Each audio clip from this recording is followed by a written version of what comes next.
I'm sure today Ghanaians will be very happy. I want to say thanks to God. His mercies have been infinite, as always, for making the right proposals. And to my boss, that day, I don't know where you appeared from, but he came and quickly set him. This is Magical GH. Magical GH. And I'll be near my papa. Subscribe next Magical. Yo, ebusia ya makwa oba Magical GH channel said I said we am to buy we share. Ene Vice President of the Republic of Ghana, Prez Naana Jane Abidru Ghana. President Mahama Rodina Mahama name busia for Christian Fefe airport.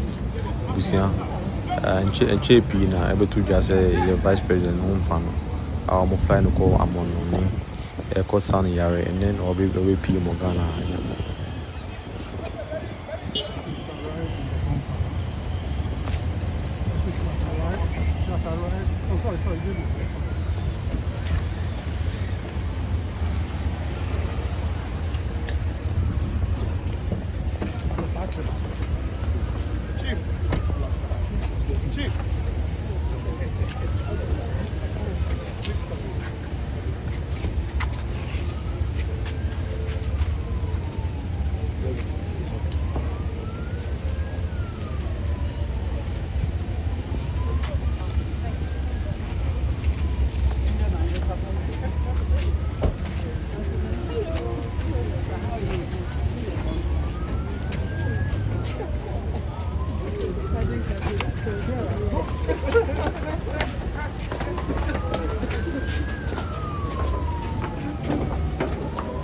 All right. Media, keep moving, keep moving.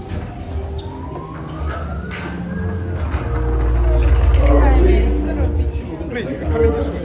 Distinguished ladies and gentlemen, please do roll you on your feet as we will receive Her Excellency, the First Lady of the Republic of Ghana, Professor Prez Naana Jane. Keep moving, keep moving. Vice President, please. Thank you very much, Vice President.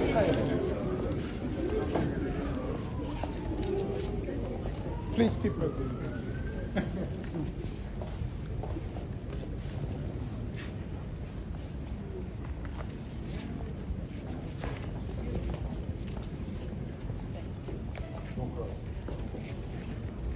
All right, so please, ladies and gentlemen, before we all take our seats, we would acknowledge the playing of the national anthem.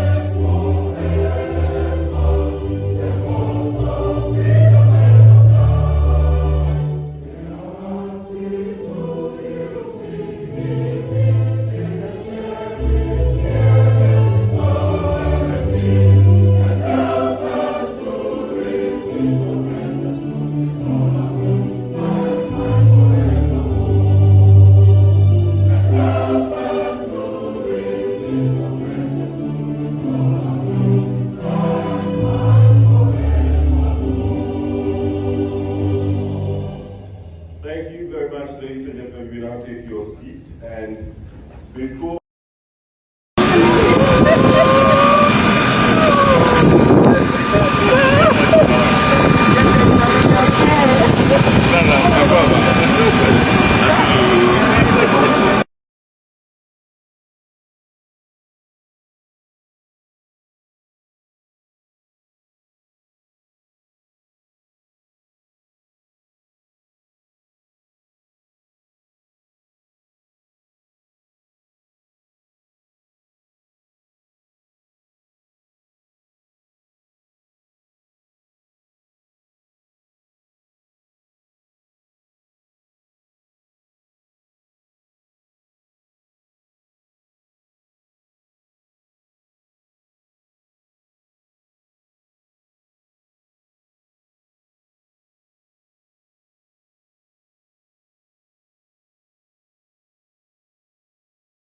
On behalf of the people of Ghana, we wish to warmly welcome our beloved Vice President back home. It has been a trying time for everybody, and a lot of prayers were said for your safe return. And so today is a special day that you have stepped back in the country, on the land of Ghana, hale and hearty, looking younger, looking cheerful. And we thank God for His mercies. Since you left, your colleagues, we've all missed you. We held the 120-day social contract program, and everybody said you should have been there. But with all the work you did before you went, we continued, and I think that we're able to present to the people of Ghana a significant percentage of the things that we had promised. But in all this, you were missed. Ghana is safe. Things seem to be on the right track, and you've come at the right time to come and continue the work that you so beautifully started. And your colleagues were very happy to have you back. I particularly have missed you because even traveling out of the country has been difficult. They've threatened to impeach me for for going to Togo when you were away. So you are warmly welcome. We are grateful to all the staff outside there who looked after you. Our embassy staff in London. I came there myself, and you told me how courteous they had been and how they had been of help. But I think in all this, it raises the issues of us improving our health care so that we can handle emergencies like this. We built a quintennial hospital, which is the UGMC, but it's still not at the stage where it can handle some of these cases. And so it's a call to duty that we should implement it the way Professor Mills had intended it to be, so that in future things like this can be, emergencies like this can be handled, without us having to fly out. But we're happy to have you. The doctors say you are 20 years younger and that you are okay and fit for the job. But we'll ask that you take it easy for a little while, and afterwards we'll see how things go. So thank you very much on behalf of all our colleagues, on behalf of all Ghanaians. I'm sure today Ghanaians will be very happy. I want to say thanks to God. His mercies have been infinite, as always, and I'm very grateful. I express gratitude to the medical staff too, for seeing the right thing, for making the right proposals. And to my boss, that day, I don't know where you appeared from, but he came and quickly set in motion what we needed to do. And I also want to thank all of you, your prayers, for your good wishes. I can't be thankful enough. I'm very grateful. But I need to isolate, beyond family and friends, your brother, Mr. Ibrahim. He stopped at nothing to ensure that I had what I needed. And then he also came to the hospital.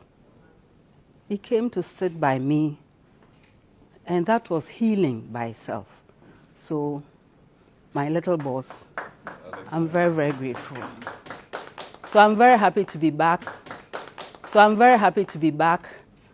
And there's so much that has happened that we all need to do. And I know that with our collective will, we'll do much more for our country.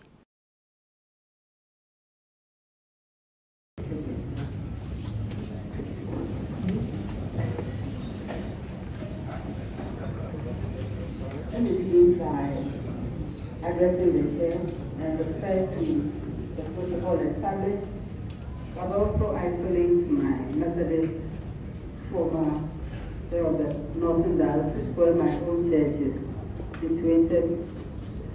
But don't worry, I've also benefited from the Presbyterians.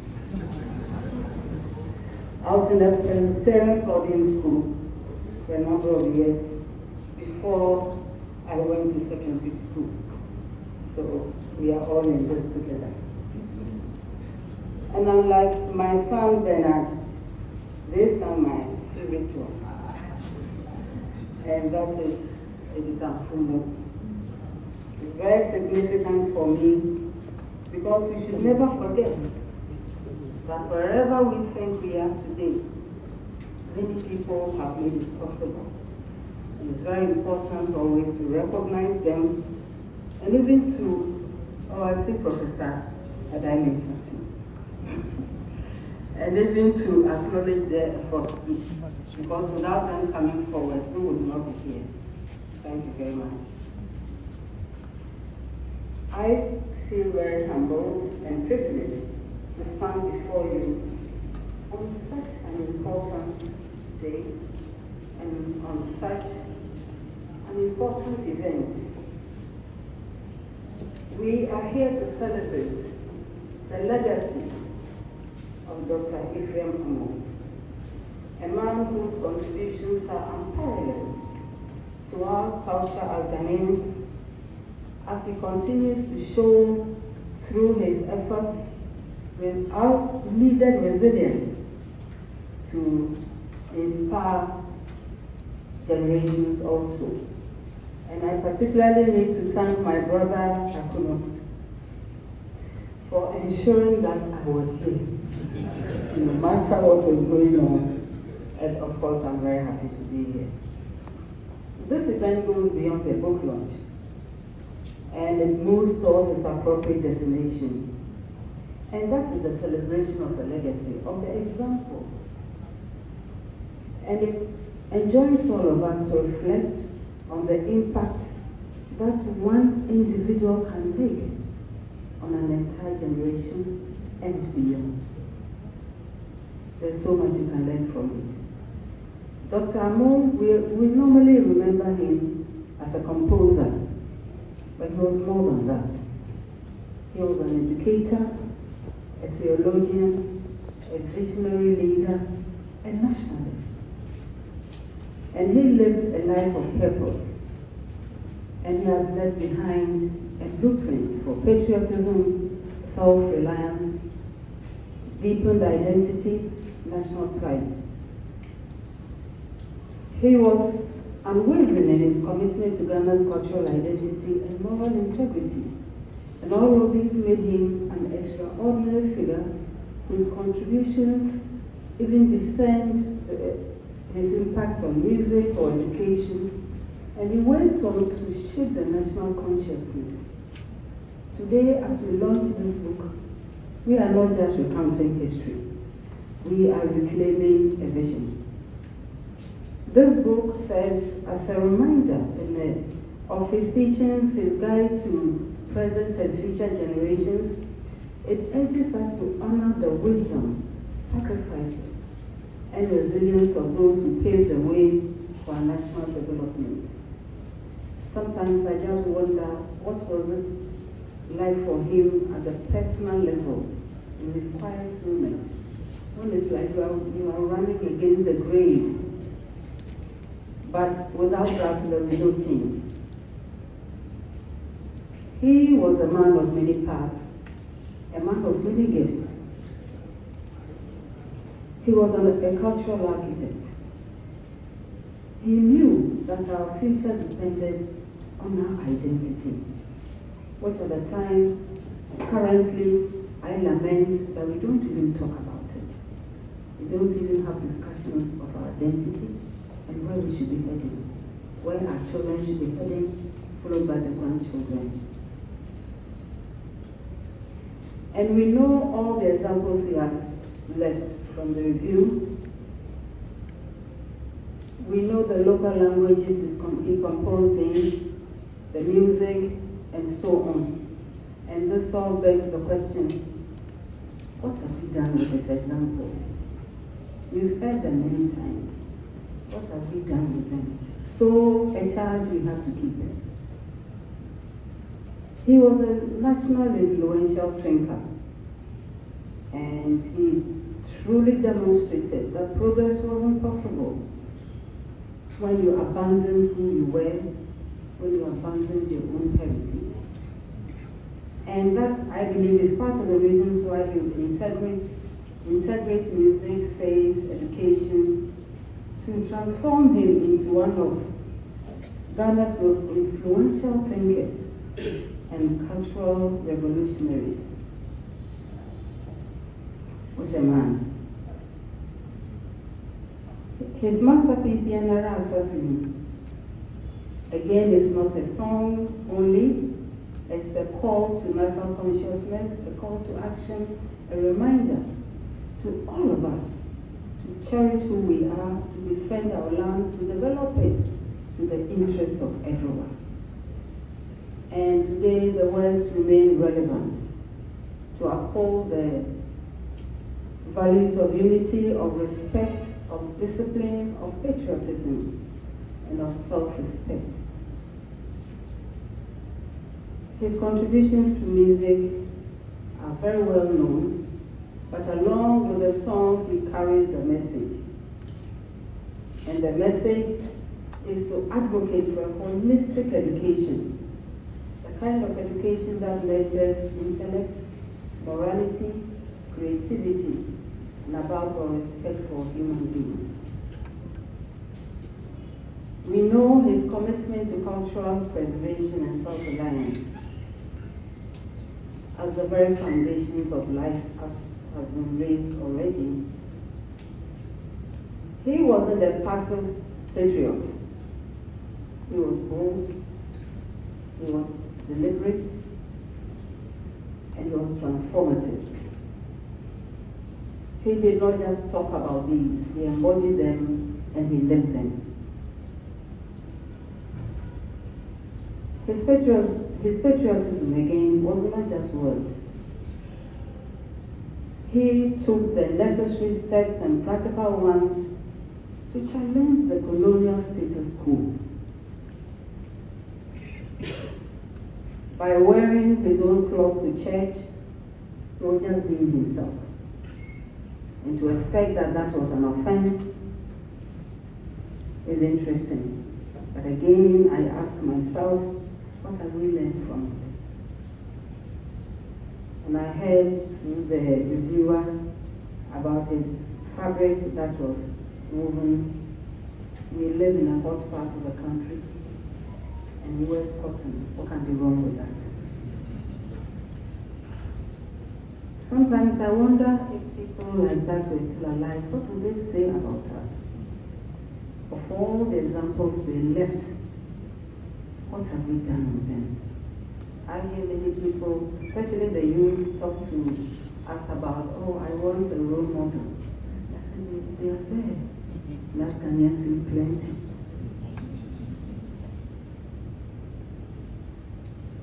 And he thought that education, especially which is the place where you nurture your human source, whatever, must be the kind that leads minds to solve problems and not to become a burden on society. We need to promote ethical leadership to ensure that honesty, service to nation are prioritized and practicalized. We need to encourage self-reliance, equip individuals with various skills that will translate into productivity. And all of these he applies in his life and he lived them. He also knew that nation building, and the nation is all of us. So it's never left to only one wing of who we think we have become. It's everybody's duty, regardless who you are, regardless what you do. And everybody, as I keep saying, brings something to the table. We don't all have to bring everything, the same thing.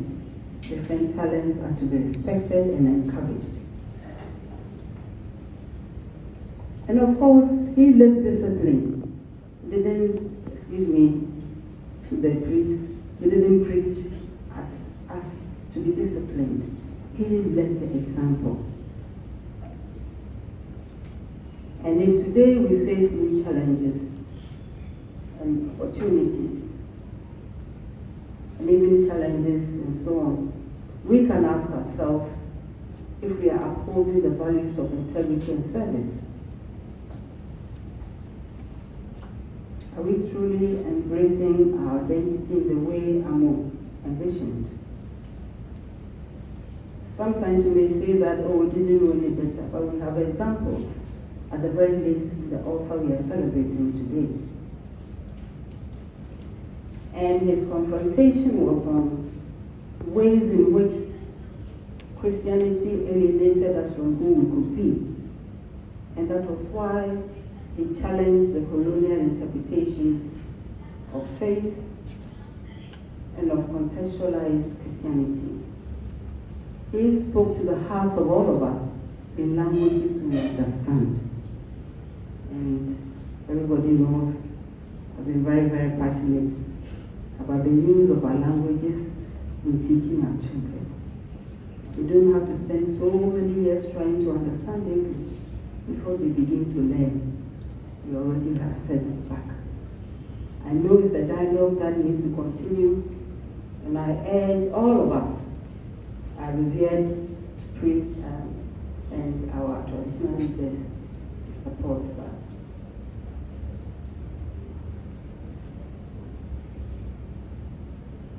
And we know that even as the church, broadly defined, grows and expands and so on, we can never skip the example of our celebrant tonight.